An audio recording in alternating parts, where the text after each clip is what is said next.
Thank you. Good morning, everyone, and welcome to the Heartland Continuum of Care membership meeting for June 18th, 2026. I'd like to call the meeting to order at 9:04 a.m. Your minutes were included with the packet that was sent yesterday. Are there any additions or corrections to those minutes? All right, hearing none, the minutes will stand as presented. All right, first up on our agenda is the Youth Homeless Report. All right. Okay, you stood that way. Starting back last fall, our youth homelessness task group, along with Heartland House staff, began work on a needs assessment for youth homelessness. This is, obviously an issue of great importance to all of us, and one of the things that we've known, for the last couple of years is that we really have to dig into the complexities around youth homelessness to start to get a better understanding so that we can develop new strategies and more resources. And so a little over a year ago, we did really more of a survey. We did everything we could to try to connect with youth in the community and hear about their housing experiences, hear about the gaps that they see. And after that report, which I think we shared with you all maybe last spring or last summer, we decided to reach out to a consultant and have them to come in and look at our data, conduct some focus groups, work with our youth action board, and start helping us to begin to take more steps towards a more holistic strategy to address youth homelessness. And so what I'm going to present to you, the full report it's not overwhelming, and we'll make sure that we have that in the email that goes out after this meeting. But the way that the report is formatted is that there are 6 key themes, and then the report gives you a little bit of how did we come to the point of adding to this as a theme? What caused it to rise up among all the other challenges? And then each theme has a number of recommendations to start with. So, and then in the report, it also has some of the data from the focus groups or the providers and the different data layers that were looked at for consideration for the plan. So this morning, I thought I would just hit the key themes a little bit and at least show you the recommendations. The format here, they're going to be too small. You're really going to want to dig into the report itself to get a better look at them. But the overall message this morning is that we do have a youth homelessness task group that's digging into this. That task group is made up of different partners in the community, Youth Service Bureau, Solid Rock Youth Transitional Services, our District 186 Regional Office of Education, and different partners that are there. So if you're here this morning and any of these themes or recommendations align with your work and you would be willing to join those efforts, it really is, it's a small group, but it's a working group, right? We really don't have a lot of infrastructure as a community to really build this system and push it forward.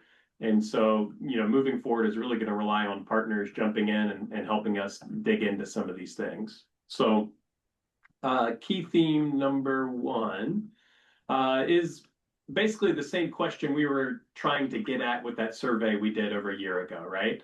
The extent of youth homelessness is undercounted in our community and in most communities, really.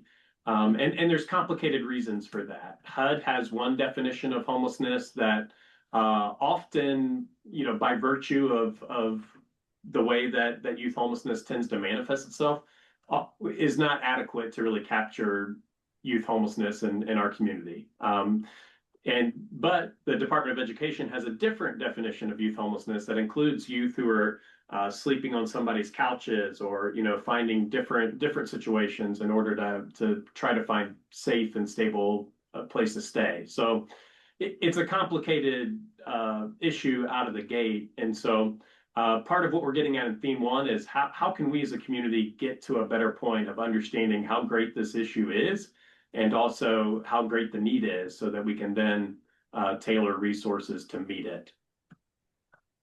I should say on theme 1, some of the work that the Youth Homelessness Task Group has been doing recently is just saying, let's work on our definition as a community of what youth homelessness is. How are we going to define it so then we can work on counting it in a better way? So that's just to give you an example. That's some of what they're diving into right now.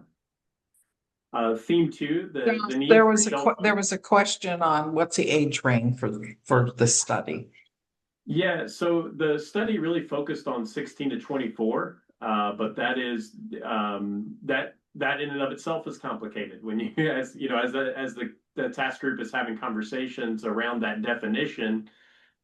Some of the complexity is around at what age a youth can be unaccompanied versus having to be with the guardian or to have DCFS access. So as we're trying to figure out that how we're going to define that, that's one of the key questions that comes in. Are we going to use 16 to 24?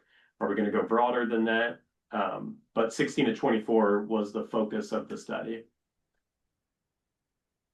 Theme 2, the need for shelter and housing for unaccompanied and parenting youth exceeds current capacity. There's, again, common throughout this sector, right? We need enough shelter beds and we need those to be positioned in the right way, right? Whether they can serve unaccompanied youth or parenting youth or whatever the situation a youth household finds themselves in, making sure that we have those crisis resources in place.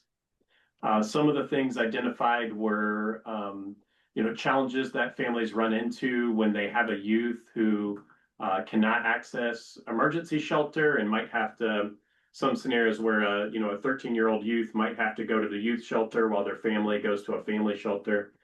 Figuring out some of those gaps and then figuring out ways to resolve those are part of what's wrapped up into this as well. Wrong keyboard. Here we go. The current system is not fully designed to meet the needs of unaccompanied youth. That is just kind of recognizing again that the way youth homelessness works often is different than adults, right? Where adult might be more likely to go to shelter. And the way that we prioritize on coordinated entry is length of time homeless. So if a youth is 18, but they've been sleeping on somebody's couch or in their basement for 2 years, that wouldn't count in that length of time homeless consideration, right? So there's some of those dynamics, and how do we, and really what we see other communities doing is having a specialized coordinated entry, section for youth, and then also having services in place that are also catered to the specific needs of youth. So in our community, again, this over the last 3 years of really approaching our broader strategy, the emphasis has been on chronic homelessness, right? So as we move forward in some of those other ways, we're trying to build capacity to better understand these other places, but it also means that we've got a lot of system improvement to do, right? How to really build the system out in ways that work for some of these different populations, youth in particular. Theme 4, shelter alone is not enough. So unaccompanied youth often need a wide range of supportive services. This section, a lot of what factored in here came from what we heard from youth through the process, right? In terms of the support networks they want and the support they need to take next steps in their lives. That was a big part of this. Is there anything? I see Shannon's question. I'll look at the questions after I get through it there. Theme 5, gaps in the mental health system leave unaccompanied youth underserved.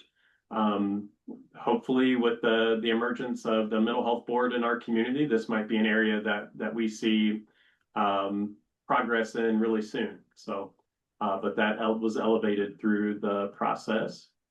And then theme 6 is around employment. Youth face multiple barriers to obtaining employment and income. Another point in the, I think it's theme 4, right? Hits on the fact that for youth, maybe they're 17 and they're in a situation where they want to live on their own, they need to live on their own. Finding a landlord that would actually lease to a 17-year-old is in and of itself almost an impossible task. But the other part of that is just income. If you're trying to navigate school, or if you're a parenting youth, trying to figure out how to afford childcare so that you can work or go to school, all of these are really complex challenges that there's extra layers of complexity often for youth in our community. So So employment being one of those, right? How to really figure out how to help youth gain the skills they want for, long-term success and stability in their life, but also to be able to afford the basics of a place to live and a place to, and the ability to care for their children in some cases. So that is what theme 6 is about. So again, when you go to the report, you'll see that more in depth. You'll see some of the pieces behind that. And then if this is interesting to you, if you really want to dive in, if you want to help us, reach out to me and Jamie. We'd be happy to get you pulled into the Youth Homelessness Task Group so that you can be a part of helping us chart the way forward. So Shannon, is anything getting put in place in case of a youth has a disability? I think there's all kinds of gaps in this space, right? So there are all kinds of needs that complex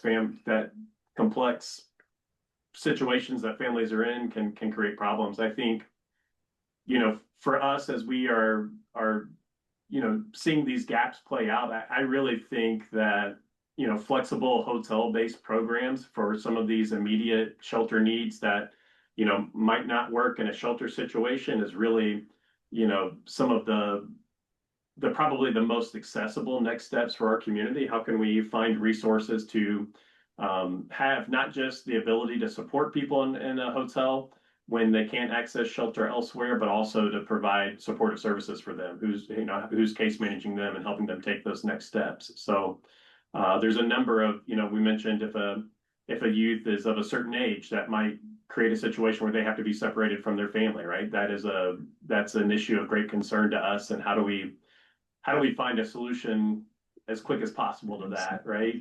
But any situation where the answer is everybody's split apart, or on the basis of this, your family can't come here. There's all kinds of reasons why shelters are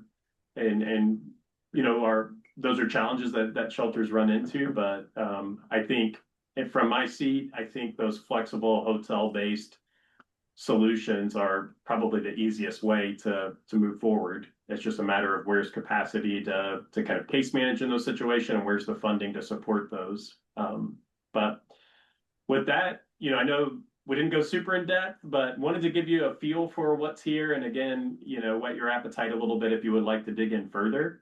And to make sure that as a membership that this really is an area that we want to see and make progress in, and are continuing to try to find ways to do that.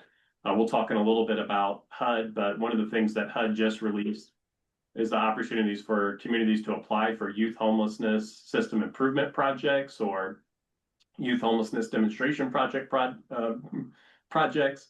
And so we applied for that in the past and weren't able to win that grant funding, but that's one avenue we're going to be trying here over the next couple months as a way to move this process forward. But happy to kind of answer any questions, or if you have any comments or observations, to make space for that.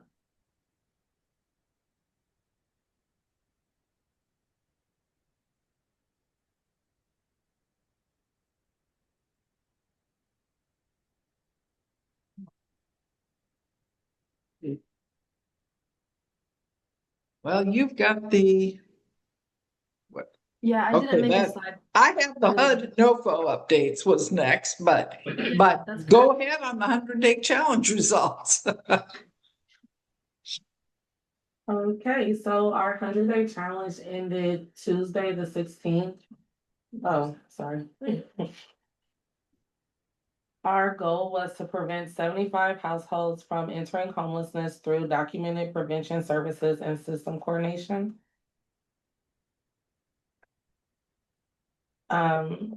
The way we measure was households receiving documented prevention services, households remaining stable housing, and no entry into the homelessness response system. With our collaboration and partnership, our goal was to build a strong prevention network. During the challenge, we partnered with 6 community agencies, established data sharing agreements with 4 agency partners, coordinated efforts between homelessness prevention and diversion services. The impact improved communication, referrals, service coordinations, and across the continuum of care. Weekly, we met at Salvation Army with our team to review client situations, identify barriers to housing stability, develop next step action plans, coordinate resources and interventions. And with the outcome of this, we increase accountability, and timely support for households at risk of homelessness. Our major milestones during our challenge was we launched the Housing Flexible Funding Pool, conducted a continuum-wide training on homelessness prevention, diversion, flexible funding, and rapid exit procedures. The result of that was we enhanced community knowledge and strengthened the homelessness prevention practices. So far, and we're still collecting data, cleaning up our data to make sure we have accurate numbers, but we identified 120 households, 114 were able to be assisted through some resources. We had 6 agency partners, and then again, 4 agencies with data sharing. The challenge expanded prevention efforts and strengthened the community collaboration to keep households safely housed. Looking ahead, our next steps are to sustain community partnerships, continue weekly case conferencing, expand use of the flexible funding resources, strengthen diversion and prevention strategies, increase data sharing and coordinated responses. And then our commitment is to continue working together to prevent homelessness before it begins.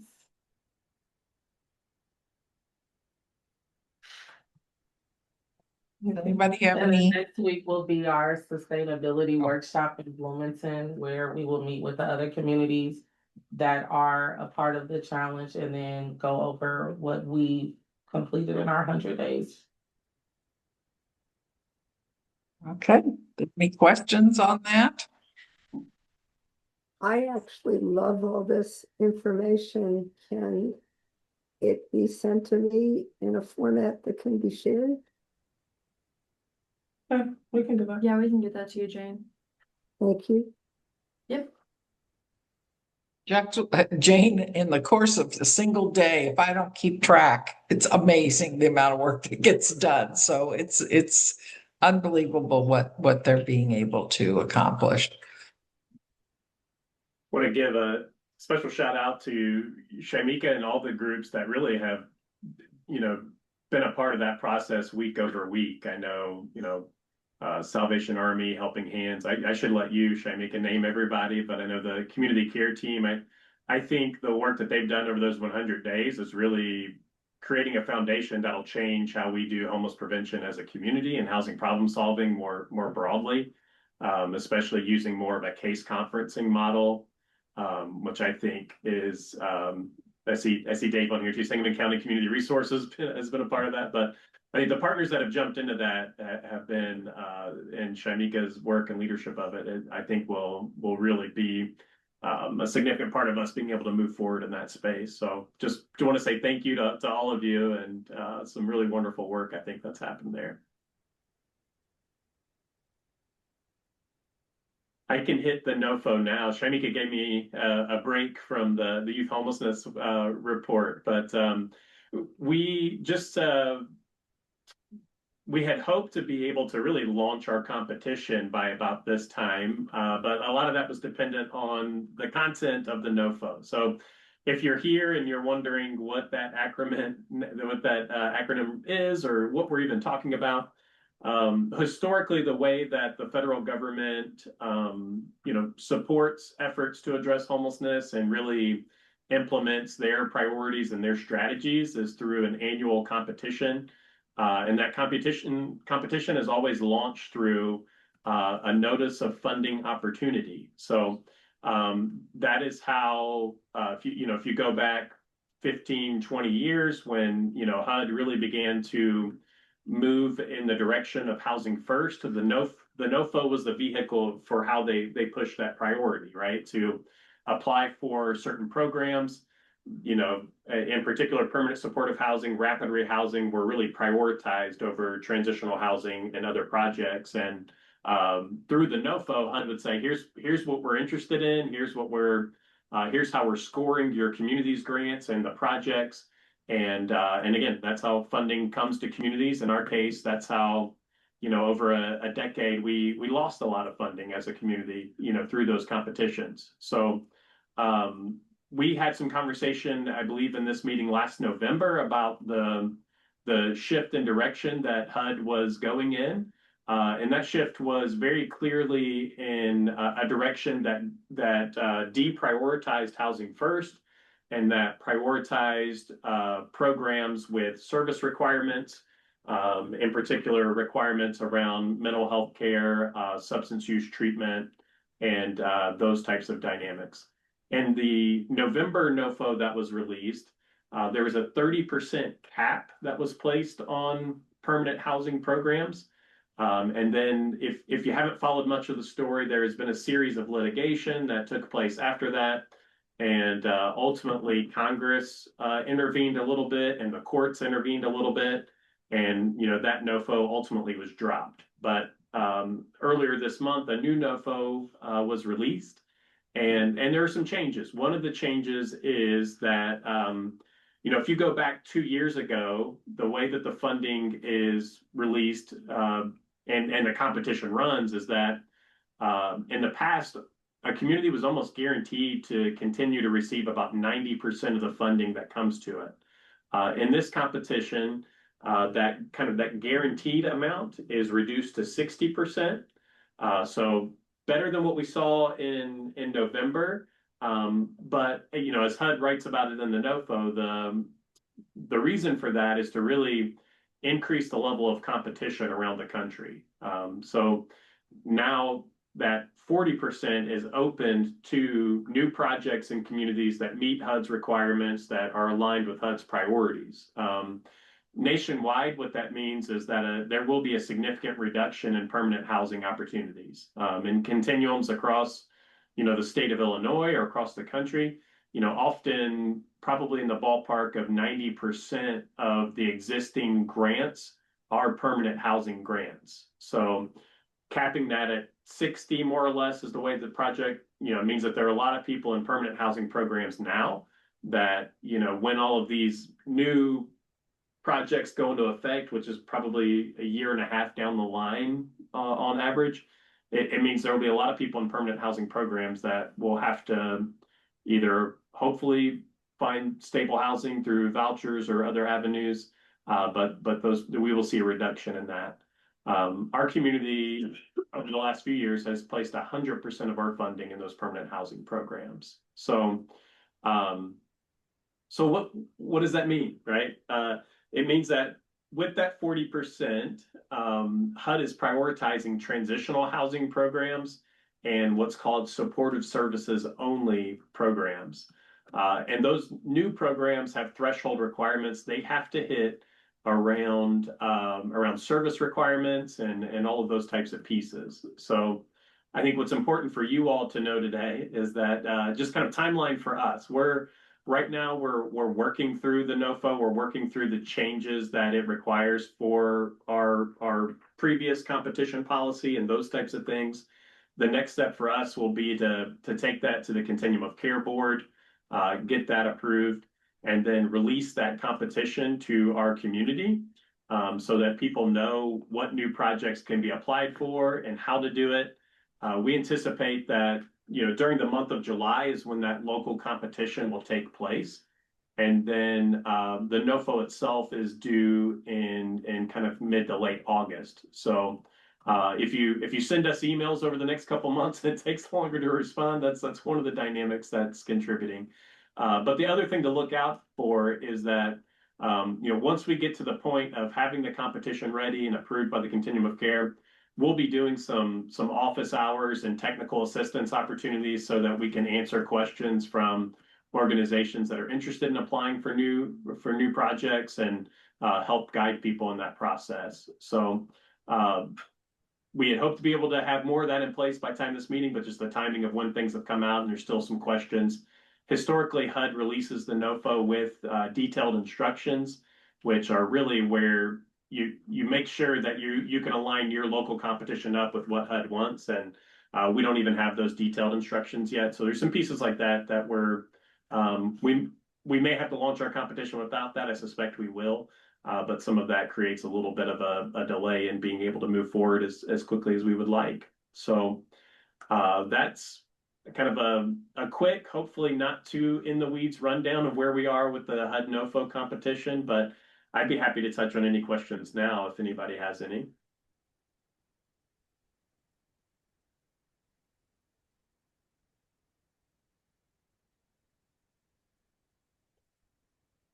The membership email and our social media is where we'll be posting out a lot of that. So if we'll do everything we can to make sure that funding opportunity gets in front of any organization interested in applying for new projects. Josh, Yes. summer events. Who's handling that?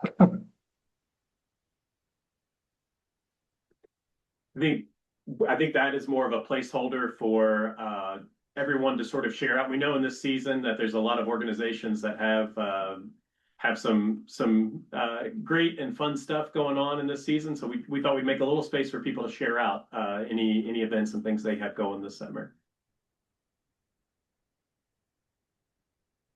Okay.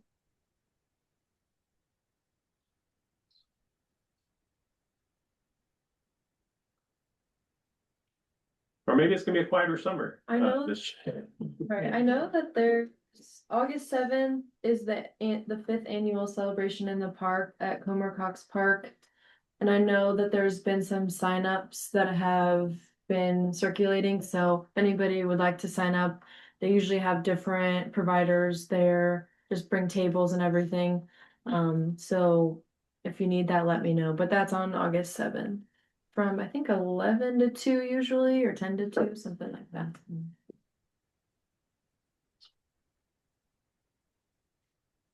Also, June 30th is we're partnering with CSH again and providing a supportive housing sort of day training. There'll be different topics that we're gonna have them go over: motivational interviewing, housing first, anything sort of housing based or housing focused case management. That day we'll be going over that day. So I've sent out a flyer to some folks, but June 25th is the deadline to sign up for that. All you need to do is just email me and get registered. I can have Molly included. I think it's also been in our newsletter, so I'll make sure she adds that there. But if anybody has questions about that, let me know. If you'd like to get registered, please shoot me an email. It's a training that, not just for housing case managers, but anybody that's working, closer to the front lines of housing focused work, I think it could be really beneficial for. So whether it's housing problem solving, street outreach, anybody that's working with people to try to connect them with safe and stable housing, I think this training will be a really great resource for. So spread the word and make sure people know about it and get registered. So, hey Josh, it's Robert. Do you want to give like a little brief update on Mason Street and how it's moving forward and how well that's doing? Or do you want me to? I was saying I would love for you to do that. Okay. All right. I just think, since we put a lot of effort into it, it's really exciting, Fifth Street, and I don't want to talk for Fifth Street, but I think we have 5 or 6, maybe 7 people already moved in from Helping Hands, and we already have I call him the Frankie, the person who actually lives at Mason Street, who is works with property management. So we're doing a lot to get that up and running, and it's well on its way to being full. So we're really excited about that, and thank y'all for having that opportunity. Yeah, thanks, Robert. Yeah, incredible, collaborative effort happening around that project that will help is helping 22 folks leave shelters and unsheltered situations into supportive housing. So awesome work.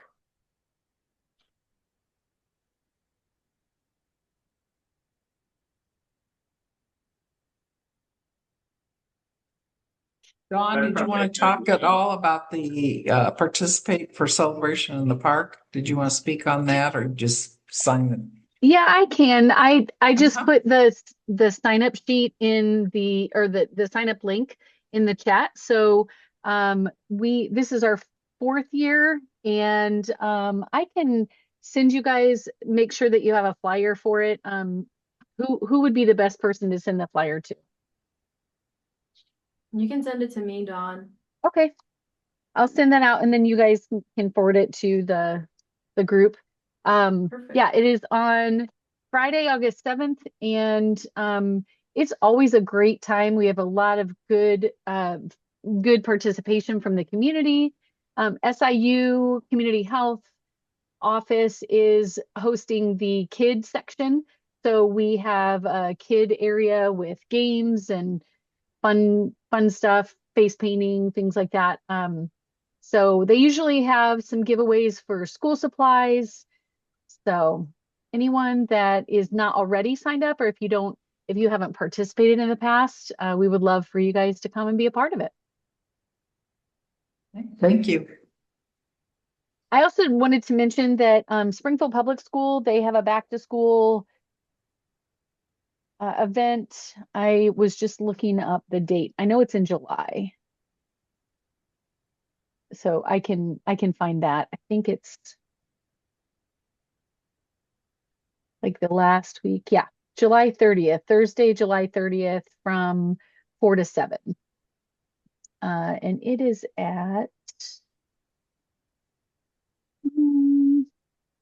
location to be determined. So I don't know where that's going to be yet, but I can Rosa find just out. said it's at Shields. What's that? Rosa just said it's at Shields. Is that Oh, right, perfect. Rosa? Yes, that is correct. We're part of it. Oh, So it's yes, Shields. it's at Shields Shields. parking lot. Okay, Okay. perfect. Perfect. Thank you.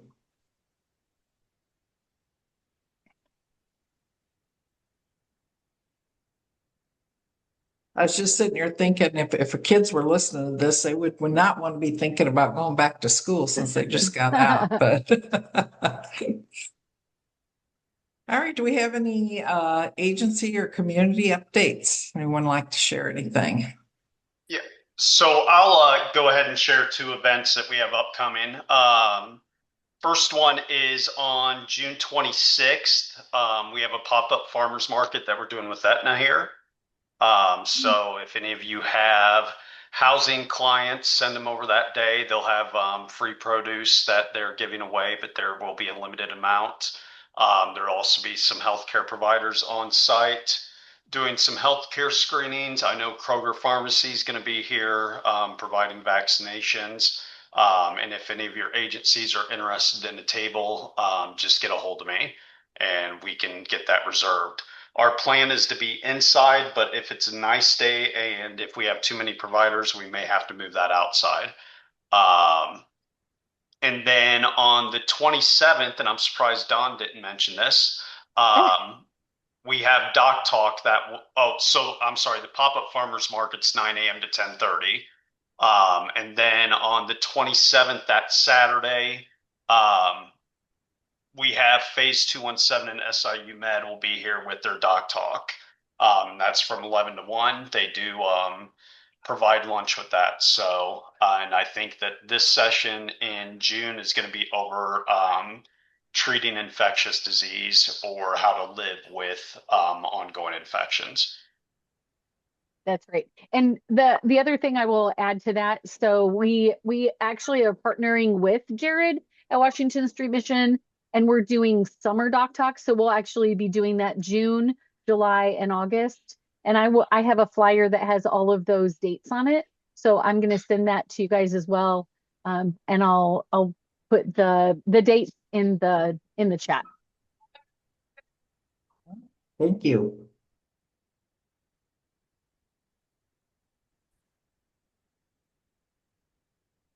Anyone else? Any updates? Val, just a reminder, we still have LIHEAP funding available. If you have any clients who have not been served twice already this year since last October, we can help them this summer. The LIHEAP season goes till August the 15th as well. And we've had our team go out into the county and parts of the city as well, signing up seniors, those disabled, Sangamon Towers, places like that, in getting them signed up too. All right. Dave, Thanks, Dave. Yes. can we clarify real quick? You just said that they can sign up twice this year. Well, the first time is for direct vendor payment, and then if they come back with a disconnect notice 6 weeks later or so, then we will help them with that as well. Yeah, Okay, so that's been the way all the time. Yeah. Oh, has it? Okay. I wasn't aware of that. And I'm not 100% sure that some of our clients are, so we will disseminate that information. Thank you. Cool. Yep, no problem. We have assisted so far 4,700 households in Sangamon County.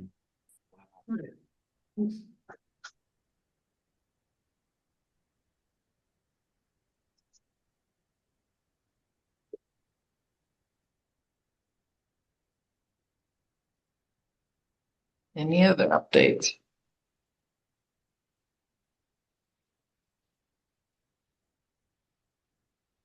I'm gonna put a link in the chat for the Illinois Housing Development Authority. They held a listening session earlier this week at Sangamon County Community Resources on as they work on their long-term plans for housing across the state. But you know, for our purposes here in the central region, they're working to understand the difficulties around housing that folks are facing and needs for housing. So all of you all would have I think an interesting perspective on that I think is worth sharing. So they have an online survey you can fill out, and that's a great way to make sure that you help give them as much information about the needs that people in our community are facing around housing.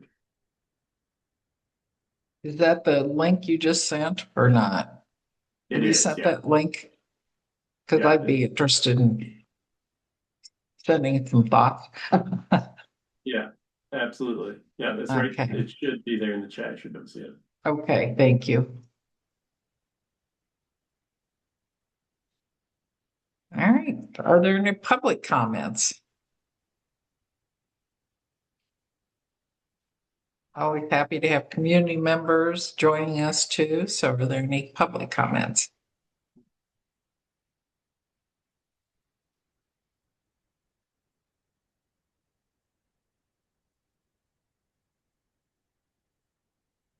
All right, Josh, any final words? Anyone, the staff, anybody have anything? Ending comments there? Nothing for me. Appreciate you all. Okay, our next meeting will be August the 20th at 9 a.m. And hope you all have a wonderful summer and we can avoid all these tornadoes and bad weather. So look forward to seeing you all in August, and may I have a motion to adjourn? So moved. All right, thanks, Dave. See you all August the 20th. Thank you.